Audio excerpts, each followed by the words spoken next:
Puente FM. Un proyecto social con forma de radio.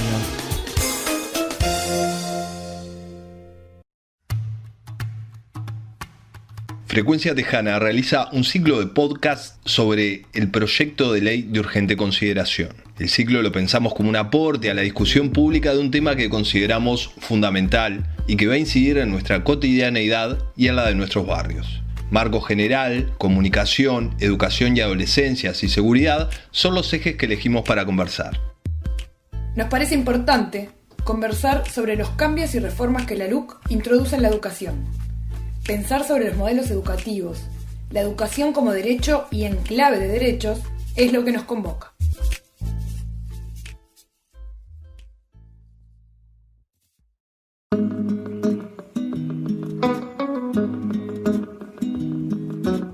Frecuencia Tejana, ciclo especial sobre la ley de urgente consideración.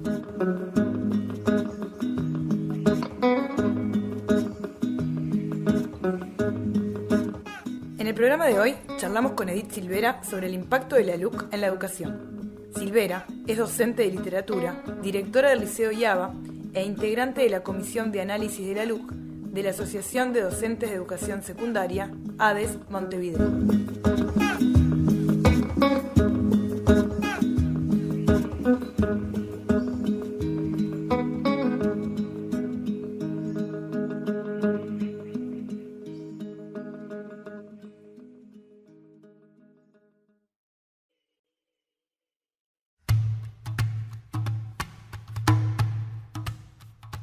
¿Cuáles son los principales impactos de esta ley en la educación?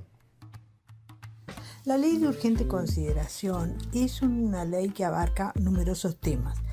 Eso hace a veces difícil enfocar en los temas centrales cuáles serían las consecuencias de la aplicación de esta propuesta. En cuanto a la educación, es dentro de la LUC uno de los temas que tiene mayor extensión en conjunto con la seguridad. En realidad es porque es una respuesta a la campaña electoral que se desarrolló estableciendo un diálogo entre los medios masivos que proclamaban a voz en cuello una crisis de seguridad y educativa, que a mi modo de ver no era tal. La educación completaba y a la que accedían los estudiantes tenía sí un debe que debemos trabajar, pero que era minoritario estadísticamente. Y por otro lado, la seguridad se acentuaba en algunos aspectos y no en otros aspectos. Voy a referirme a la educación, que es mi tema. Más de 60 artículos en la sección 3 de la ley tratan sobre educación. ¿Qué propone la nueva ley como cambios? Cambiar el gobierno de la educación de cierto grado de independencia integrado en lo que se llama un ente autónomo, es decir, un organismo que no recibe ni trayectos ni órdenes desde directamente el Poder Ejecutivo, la Presidencia y los ministros, a una situación donde la educación dependa del Ministerio de Educación y Cultura, cuyo ministro es un actor político designado por el presidente del gobierno que accede al poder. ¿Cómo eso puede afectar o trastocar los elementos de la educación pública uruguaya a la que estamos acostumbrados?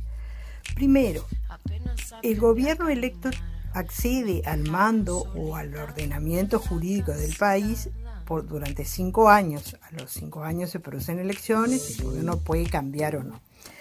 Si la educación estuviera supeditada, es decir, bajo el trayecto, las propuestas de cada gobierno electo, estaríamos haciendo ajustes o cambios a la educación pública cada 5 años. Ya Varela en su primer proyecto estimó que esa no era una condición para que el país tuviera un proyecto educativo a largo plazo que abarcara cambios importantes en la socialización, la adquisición de conocimientos. Que la educación requería de una mirada de más largo alcance y de determinados acuerdos profesionales que indicaran cuáles deberían ser los temas, las formas de acceso, las formas de egreso, es decir, toda una planificación que debería ser más fuerte, más sólida, más constante que los cambios gubernamentales cada 5 años. La educación, ya desde la concepción de Varela, se pensaba como un problema de Estado y no como un problema de gobierno. La LUC viene a cambiar eso. ¿Cuáles son las razones para proponer cambiar eso? Primero, el tema de la financiación de la educación. La educación se financia en parte con dinero del Estado, pero también con muchos préstamos que vienen de organismos multilaterales. Esa característica que tiene Uruguay de una educación independiente del Poder Ejecutivo hace que las condiciones que ponen los organismos internacionales sean muy difíciles de aplicar, porque no obedecen a un mandato de un gobierno puntual.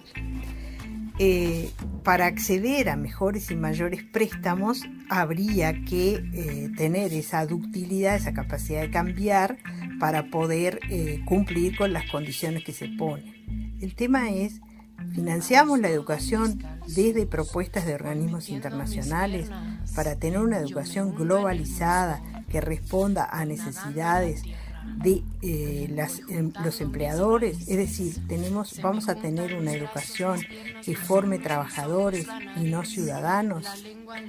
Ese sería un debate para procesar en otros tiempos y en otros espacios. La ley de urgente consideración da 90 días para resolver este tema y infinitos otros temas que tienen que ver con la organización del Estado, la seguridad, el presupuesto, las finanzas públicas, etcétera, etcétera, etcétera. En realidad, ahí sí tenemos dos problemas. El primero es si la educación debe ser un asunto de Estado o debe ser un asunto de gobierno. Y el segundo es si la educación, y el más importante además, en mi modo de ver, es si la educación pública debe dirigirse a formar para el trabajo, a formar empleados de acuerdo a los mandatos del mercado, o si además de dar una formación que habilite a entrar en el mercado de trabajo desde donde las personas estimen y tengan vocación, fuertemente la educación pública forma ciudadanos, gente pensante, gente que pueda analizar, gente que pueda determinar e incluso gente que pueda provocar y organizar los cambios sociales necesarios. ¿Qué rol pasa a tener la educación privada según los cambios propuestos en la ley de urgente consideración? En otro aspecto, la LUC también tiene con respecto a la educación algunos cambios importantes en el tema de los límites entre el Sistema Nacional de Educación y la presencia autorizada por la Constitución de la República de las opciones de educación privada a nivel no universitario. El tema de la educación privada universitaria es aparte. Primero que nada, hay un asunto con respecto a la denominación. O sea, la educación pública deja de ser tal, se habla de educación nada más. Se integra al sistema de un solo golpe la educación privada como parte del sistema. Siempre existió educación privada, se entiende además que forma parte de la libertad de decisión y de elección de los padres, y eso arrancó del momento en que con la reforma vareliana se instaura una educación laica, pero respetando los mandatos constitucionales se permite que los padres puedan optar por una educación religiosa.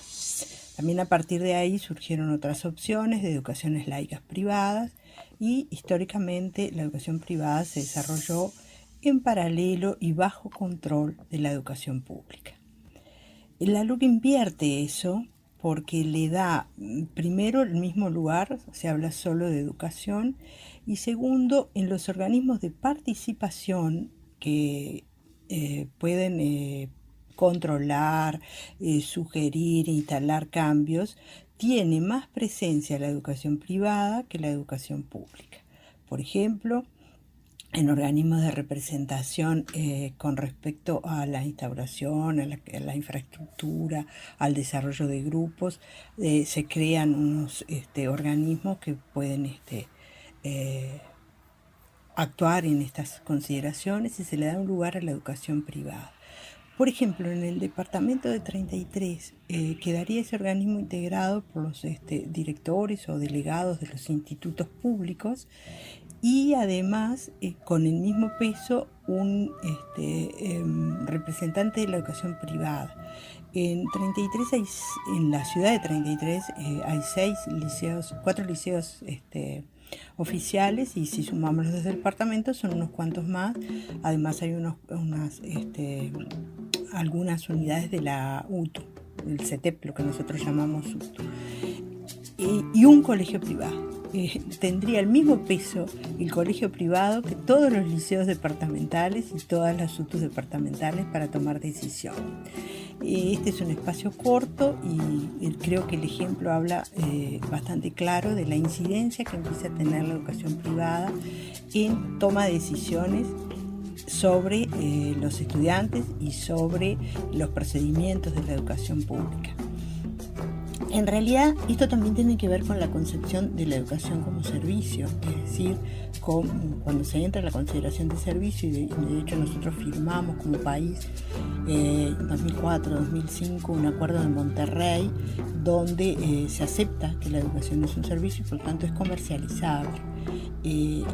Si es comercializable, tiene que estar regido por las disposiciones del mercado.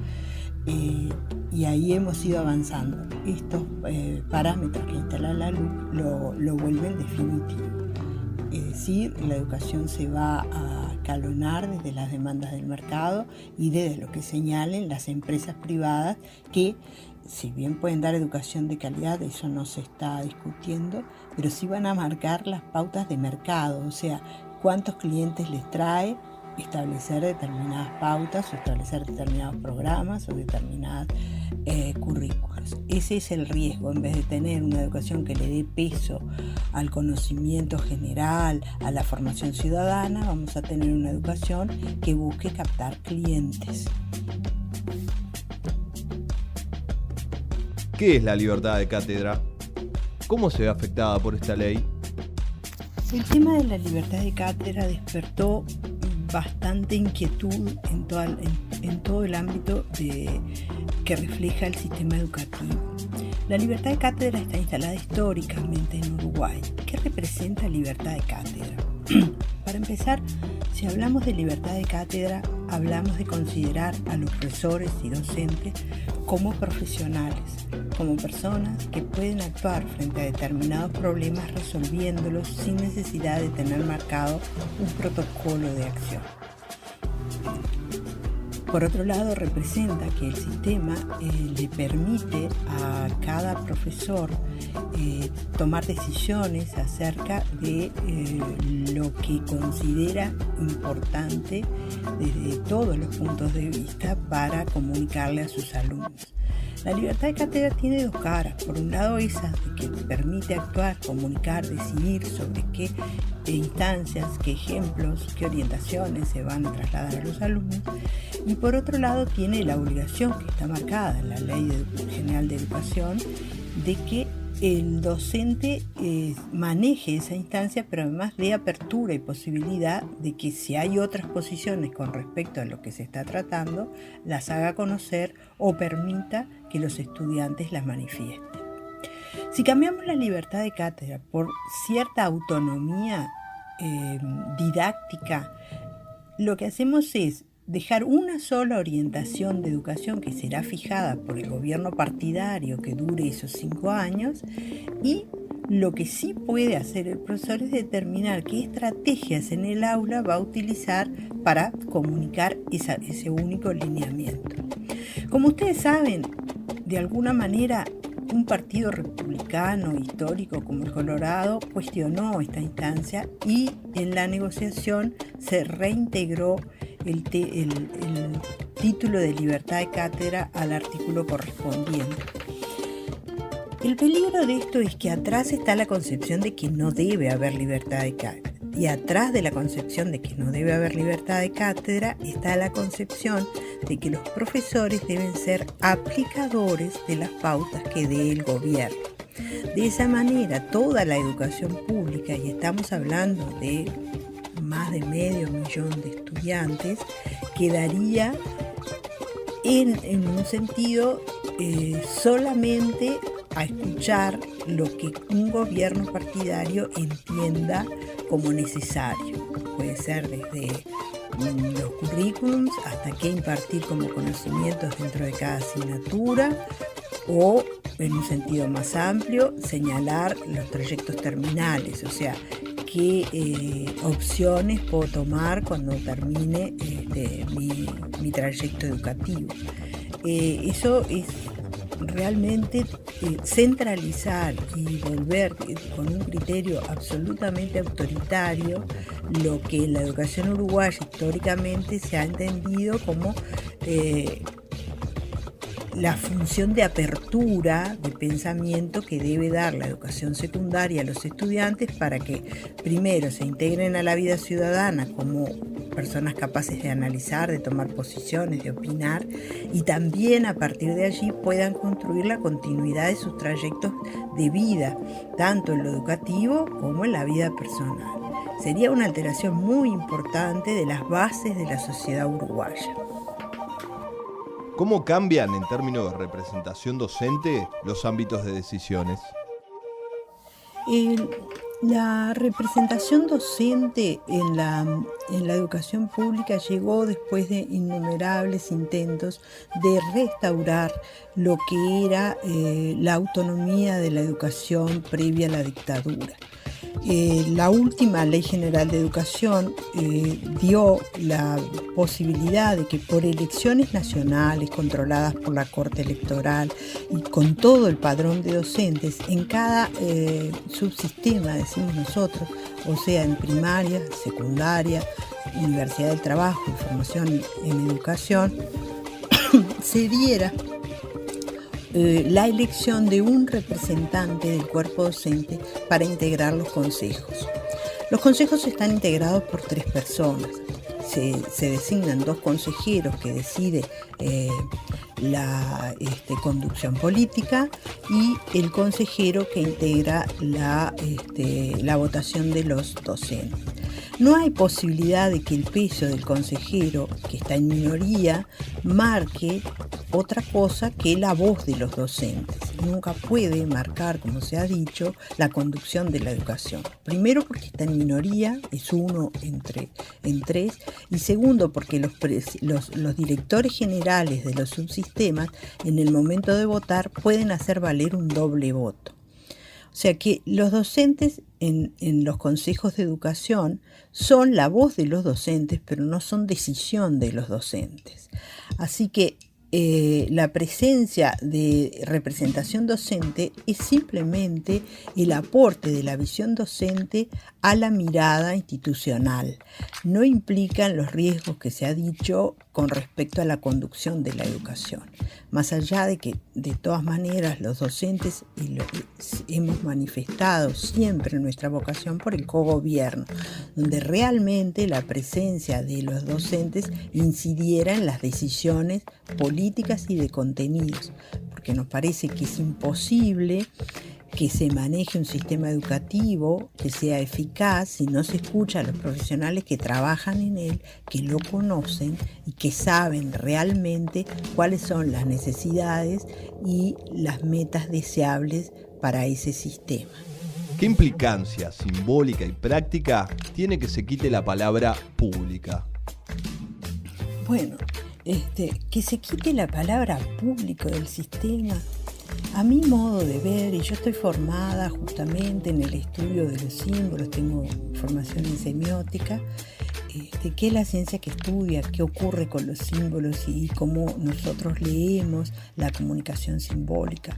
O sea, lo que no está dicho pero igual se sabe, es gravísima, porque cuando nosotros hablamos en un Estado republicano de determinadas tareas del Estado que se califican como públicas, en realidad hay 3 fundamentales. La seguridad pública, que debe estar siempre en manos del Estado y no de privados, es obvio, porque la seguridad pública implica la posibilidad de ejercer el poder y la fuerza. La educación pública, porque implica hacia dónde va un Estado y qué acuerdos existen a nivel de toda la sociedad acerca del futuro que queremos. Y además, la salud pública, que es la garantía de la sanidad de las personas. Fíjense ustedes, en este momento de emergencia sanitaria, el peso que tiene tener una orientación de salud pública en el Estado. Si nosotros en este momento solo tuviéramos salud privada, estaríamos en una situación caótica. Pongo, por ejemplo, el tema del costo de los análisis para detectar el COVID-19. No se estarían aplicando porque cuando entramos en razones de mercado, las cosas que son caras se usan menos que las cosas que tienen menor costo. Las empresas se manejan en la relación costo-beneficio, en la lógica capitalista. Si llevamos esto a la relación costo-beneficio, a la educación, el riesgo es muy grande. ¿Por qué? Porque la educación tiene una única forma posible de recaudar. El Estado no la practica, que es cobrar por la asistencia a los cursos. Cuando un Estado o un grupo social determina pagar por el servicio educativo, simbólicamente o ocultamente también está optando por lo que no se dice, que es que se va a buscar quiénes y qué cosas convocan a pagar. Y entonces podremos estar cambiando una educación que lleve a dar información sobre todos los aspectos por una formación práctica que lleve de una forma rápida a conseguir una calificación que permita entrar en un mercado de empleo que siempre va a ser cambiante de acuerdo a las necesidades de las empresas y no va a apuntar a crear una ciudadanía crítica que pueda cuestionar, marcar pautas, exigir condiciones a esas mismas empresas, sino simplemente proporcionar el personal que esté capacitado para las necesidades de esas empresas. Y hay que tener constancia que en este momento de cambios tecnológicos muy fuertes hay capacitaciones que caen muy rápido, por lo tanto podríamos estar produciendo trabajadores que caducaran realmente a una velocidad que ni siquiera podemos imaginar. Entonces volveríamos la educación pública en educación y más que nada en capacitación para cumplir con las demandas del mercado laboral.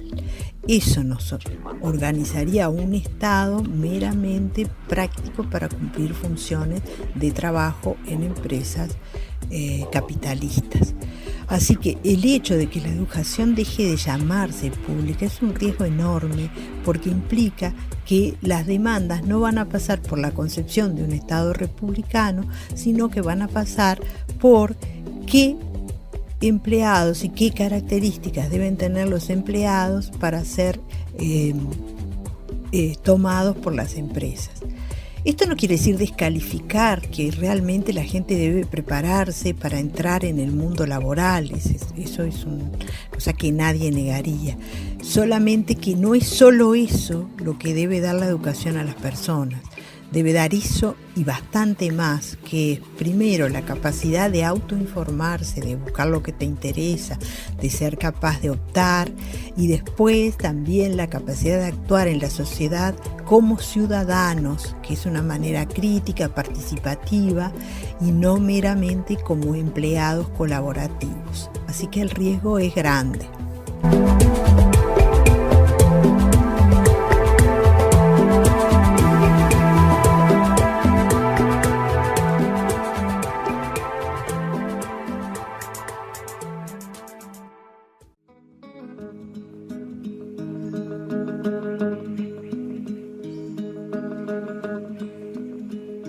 Los siguientes miércoles a las 18:30 horas, por el Puente FM, estaremos abordando junto a otros referentes nuevos aspectos de la Ley de Urgente Consideración.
Estás escuchando El Puente FM 103.3, la radio comunitaria